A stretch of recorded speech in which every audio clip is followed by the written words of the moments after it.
Let's talk about creating a cladogram based on DNA or chemical evidence of evolution.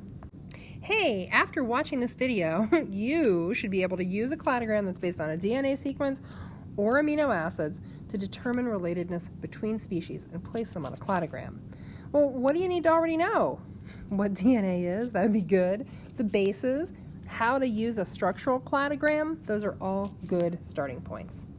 So first, let's talk a little bit about the fact that of the strands of evidence that support the theory of biological evolution, chemical evidence is the one we haven't really talked about yet. And the first big clue is the fact that every living thing on the planet, from bacteria to blue whales, from earthworms to maple trees, uses the exact same chemical, DNA, to transmit their genetic information and directions for how to build proteins. What's interesting is that all known living things also use the same chemical, RNA, in the protein construction process. There's a little bit more chemical evidence than that even, in the fact that DNA sequences between species can be analyzed, and we can look at seeing how many changes there are between two species. For instance, humans and fruit flies, both animals, share 60% of their DNA sequence. That means 60% of your DNA sequence is identical to a fruit fly. Really? 90% of your DNA sequence is identical to a mouse. You're both mammals after all. There are a lot of things that your body does that a mouse's body does too. And by the time we get up to the level of primates, which includes you and the chimp, your DNA sequence is 99% identical. Remember when we did these gel electrophoresis patterns to compare relatedness between two organisms? Yeah, I thought so. We can basically do the same thing with DNA sequences between species to build a cladogram that puts together the evolutionary relationships between species. Let's say we have three species. We'll call them, real creatively, species 1, 2, and 3. And we have a section of DNA that all the species share. But we notice something when we look at it.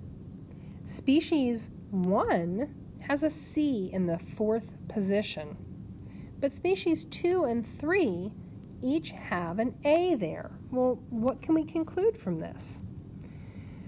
If we know more of this sequence, and we know that species 1 has the sort of original version of the DNA, we know that species 1 comes up first on this cladogram.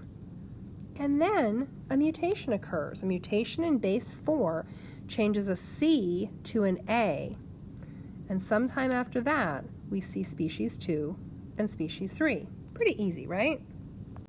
Well, what if we have a similar situation, but now we have 4 species to compare? And one of them has what we know to be our original sequence. Species 2, 3, and 4 all share a mutation on the 4th base that changes a C to an A. But species 3 and 4 have another additional mutation that isn't shared by species 2. Their 6th base has gone from G to T. Well, what would this look like on a cladogram? Again, we know that species 1 is the original. We have other evidence that that's the original sequence. And we know that at some point a mutation in base 4 turned a C to an A. Species 2 arises after that, and species 3 arises after that. But for species 3, there was an additional mutation that occurred, which was that base 6 mutation, changing the G to a T. Whoops. We know that both species 3 and 4 appear after that mutation in base 6. Pretty elementary so far? So let's say we have something with a little bit less information. 4 species were not given the DNA sequence, but we're told that there are some number of differences in gene X. And we're comparing everything to some reference species that we know has what we'll call the older or more original version of the gene. We know that when we look at this gene, species K has 1 difference compared to the reference species, L has 5, species M has 4 differences, and species N has 2. What can we get out of that?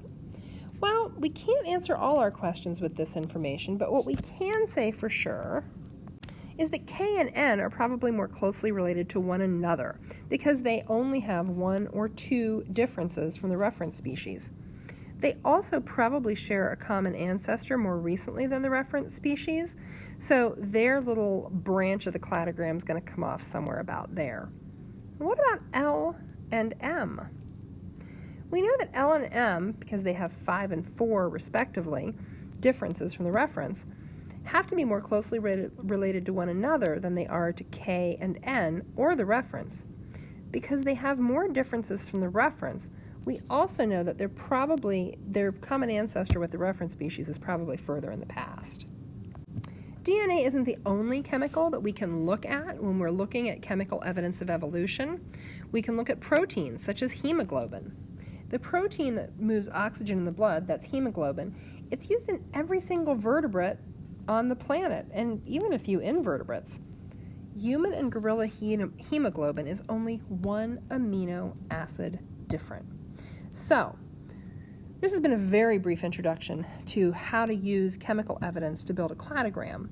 We're going to work with it a little bit together, and then you're going to do some questions. That's it.